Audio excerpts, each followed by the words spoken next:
An outbreak of coronavirus infections in the Wuhan province of China in December 2019 is threatening to emerge as the next pandemic. At current count, over 40,000 cases and 600 deaths have been reported in China and over 300 cases in 25 other countries. Unofficial modeling studies by a number of institutions claim infections of over 150,000. The alarming speed of transmission is in part because the virus spreads through the air and by touch. Using the power of 3D medical animation, this video covers what is a pandemic, how this coronavirus is spreading, how coronavirus attacks the body, and what are recommended precautions to take for protecting against epidemics. Pandemics indicate outbreaks of disease that spread to cover an entire region or the world. A pandemic can result in massive loss of life. In the last 100 years, there have been 4 global pandemics, the worst with the 1918 influenza pandemic, resulting in an estimated 50 to 100 million deaths.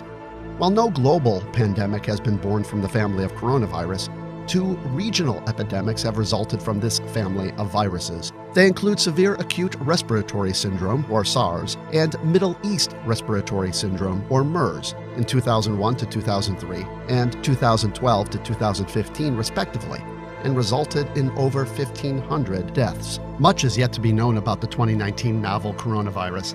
An early study of 99 infected showed a high mortality of 11%, similar to SARS, and ICU admission rates of 23%. An earlier study described a virus pathology with an 8-day incubation period, a week of infection, followed by a potential escalation to hospitalization and intensive care over another 8 to 10 days. Other indications put the mortality rate closer to 4%. The virus has, as of February 6th, over 40,000 confirmed cases in China alone, with almost 200 cases in over 25 other countries. However, Dr. Jonathan Reed from the UK believes that the numbers of actual cases is far greater and has estimated between 170 to 300,000 by February 9th. This is because symptoms can be mild and escape reporting and testing. What's more, in stark contrast to SARS, some patients may be infectious in their incubation period before the onset of any symptoms. Mechanism of action of coronavirus. The 2019 novel coronavirus is a newly discovered strain from the coronavirus family that causes respiratory disease. Humans have long been infected by coronavirus, as it is one of those responsible for the common cold. It is a contagious viral infection spread through inhalation or ingestion of viral droplets. As a result, coughing and sneezing and touching infected surfaces are primary sources of infection. The structure of coronavirus has multiple parts. Inside the virus lies the genetic encoding that allows the virus to hijack human cells and turn them into virus factories. A protein encapsulates the genetic material known as the viral envelope. On the surface of the viron are S and HE proteins. The structure of the 2019 novel coronavirus is a mutation. For more information on this, see the link below.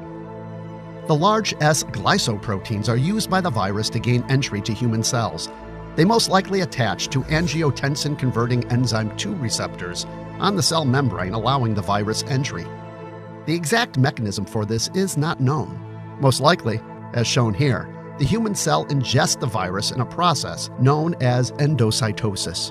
Once inside the cytoplasm, the endosome opens to reveal the virus's genetic material, a single-stranded RNA. The virus hijacks the cell's machinery to replicate the RNA in N proteins and uses the endoplasmic reticulum to form its M protein outer layer and the all-important S protein.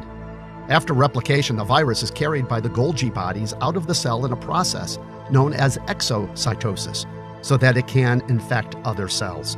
Meanwhile, the stress of viral production on the endoplasmic reticulum eventually leads to apoptosis, or cell death. It should be noted that the mechanism of action for 2019 novel coronavirus is unknown. However, scientists in China have sequenced the genome, while others have used the sequencing to visualize the structure. There is currently no cure or vaccine for the 2019 novel coronavirus, and treatment is only supportive. Therefore, preventing transmission is paramount. As an airborne virus, recommended precautions are similar to those for preventing the flu. This includes washing hands regularly with soap and water for 20 seconds, covering sneezes and coughs with the inside of the elbow, refraining from touching high-contact surfaces like railings and doorknobs. If you use tissues, throw them away immediately. Avoid close contact with people who are sick. For more info on precautions and best practices, see the list of references below. The pandemic risk of the novel coronavirus is very real. However, biology has advanced greatly in the 15 years since SARS, and so has communication between biologists and governments. China has taken monumental efforts to contain the spread of the virus. Also, some existing and experimental drugs are offering hope for treating the infection and improving outcomes. But even still, infection control habits remain paramount if humanity is to stave off a full pandemic. For further information, see the resources listed here.